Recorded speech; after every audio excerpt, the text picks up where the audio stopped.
What's going on, Mr. Unit Galaxy? It's the Central Man here. So this is my review of WCW Monday Nitro for the 15th of January 1996. This show was in Miami, Florida. I'm guessing this is the go-home show to Clash of the Champions. I'm guessing 32. The announcers brought that show up on this episode of Nitro, and I'm not going to talk about it because I haven't reached the 1996 Clash of the Champions shows yet. Still on the 1991 Clash of the Champions shows. And speaking of the Clash of the Champions review series, it's back next month. Stay tuned for that. Anyway, the show kicked off with the opening match. We've got the Macho Man Randy Savage taking on the Total Package Lex Luger. Again, I cover a lot of matches between Randy Savage and Lex Luger on pay-per-views and nitros. They never turn out to be great. They just don't have a lot of good chemistry between Macho Man Randy Savage and Lex Luger. Yeah, they just don't work very well. I think like my star quality ratings between those matches between Macho Man and the Total Package, it's between 1 or 2 stars. Anyway, this match, it's nothing else to talk about the opener. It's just, you know, it wasn't fantastic, but it wasn't terrible. It's just a dull match. They were fighting outside the ring. Luger defeat Randy Savage clean. He kind of locked the Macho Man with the torture rack to win this match. And then we got Mean Gene interviewing both the Four Horsemen and the Dungeon of Doom.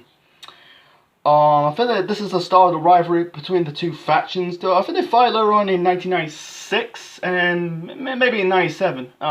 Anyway, Flair was the world champion. He's wearing his ring attire. He's wearing a green robe. I'm guessing he's facing Sting later on in the show. Sorry, I'm stumbling. You got Arn Anderson wearing the suit.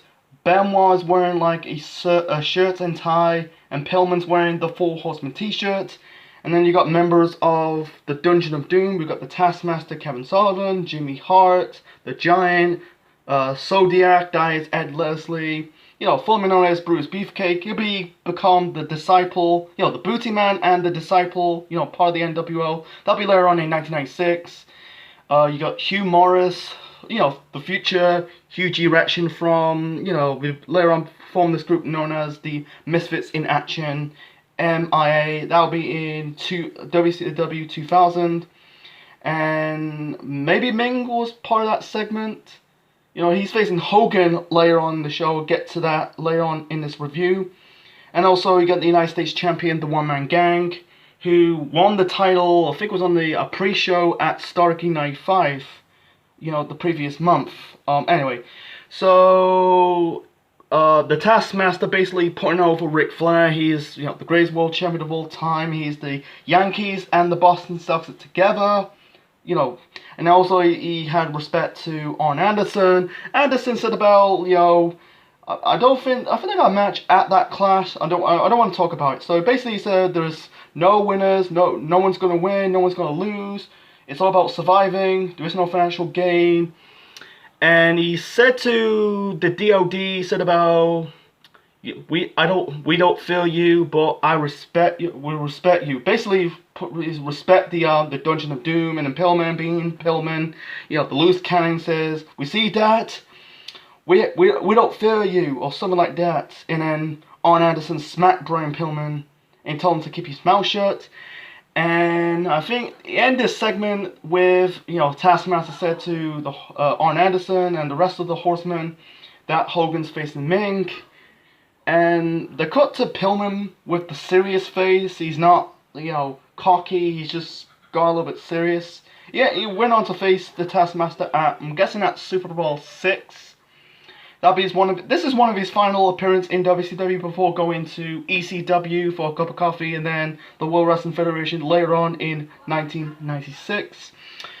And then we got the second match of this episode of Nitro. We got the American Males, that is Scotty Riggs and Marcus Alexander Bagwell, you know, future Buff Bagwell, taking on the debut of the Public Enemy, that is Johnny Grudge and Rocco Rock.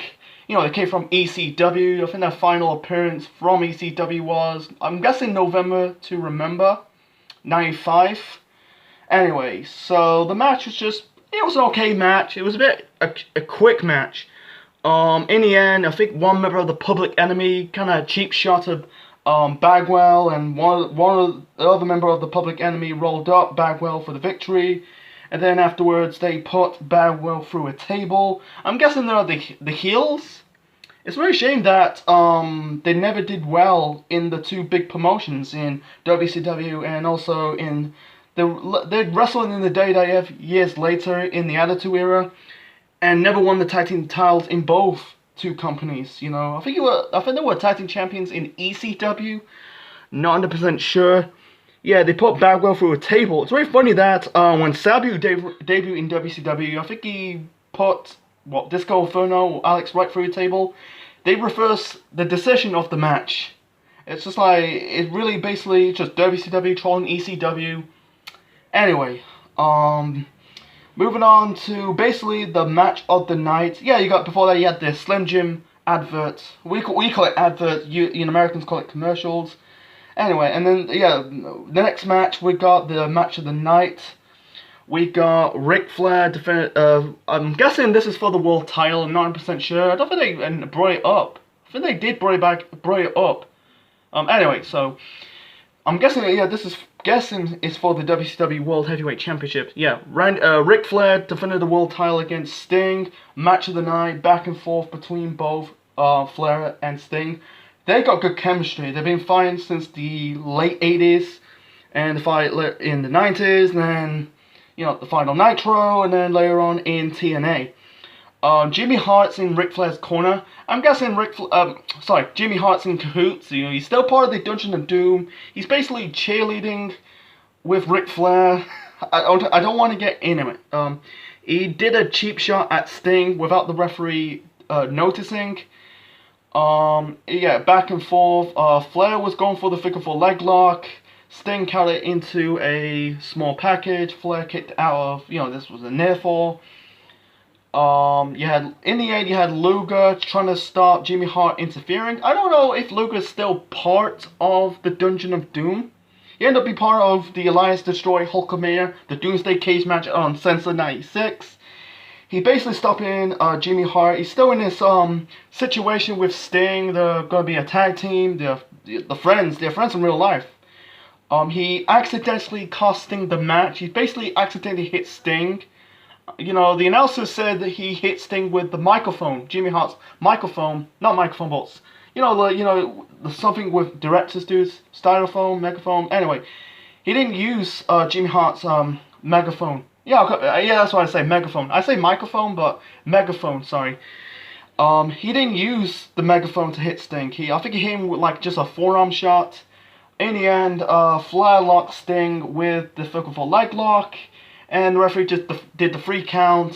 Sting was knocked out, and Flair won. And then afterwards, you got Hogan and Savage came to the ring, and they told him you shouldn't never trust Luger. Sting is confused, don't know what's going on because he got knocked out. And then he said about Luger did this. I wanted the word with the horse's house, horse's mouth. I'm trying to say. I said horse's house. Because Luger used to be part of the Horsemen, but he said about I wanted to talk from the horse's mouth. He left, and then you got the bickering between Macho Man and the Hulkster about who's worthy to face Flair for the World Heavyweight Championship. They kind of bickered.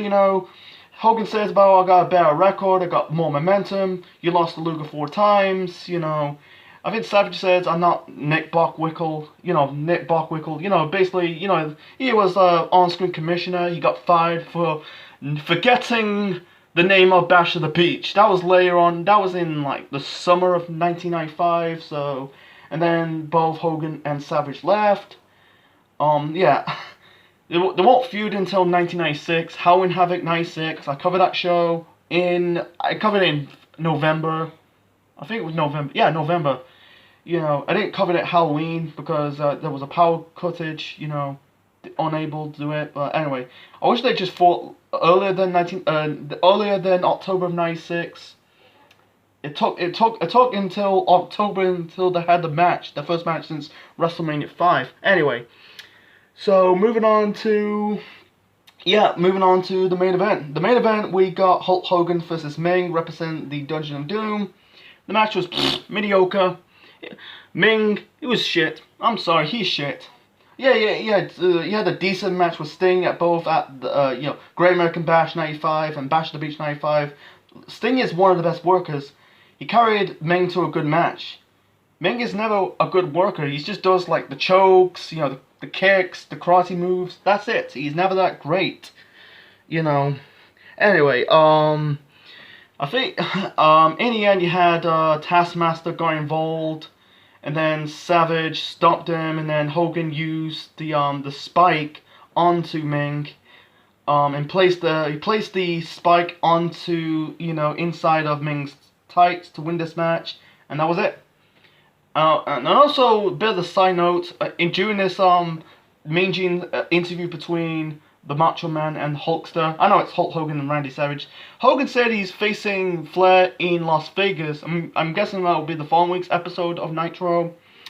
Anyway, so my final rating for WCW Monday Nitro for the 15th of January 96, I give it a 4. Yeah, it was a mediocre show for me. It's a one-match show. The one match was good. It was basically the match between Flair versus Sting. Yeah, the ending is basically, I'm guessing it's setting up this storyline, further up the story, progress between Sting and Luger. But besides that, there's nothing worthy to talk about, It was basically an okay show, to be honest. It was, I'd say, dull. The only battle on the show has to be the opener. It wasn't a terrible match, but it was a mediocre match between between Luger and Savage. Besides that, the okay was the okay between the Public Enemy versus the American Males. That was getting a Public Enemy to get over, and also the main event between Hogan and Ming. Besides that, it's just there's nothing else to talk about. In the 95 and 96 Nitros, on the first half of 96, because in the second half they moved to 2 hours. That'll be in the spring of 96. So, anyways, yeah, I hope you enjoyed my review of WCW Monday Nitro for the 15th of January 1996. Leave your thoughts in the comment section below, smash the like button, and subscribe to the Central Man Network on YouTube. And this is the Central Man officially signing out. Check you later.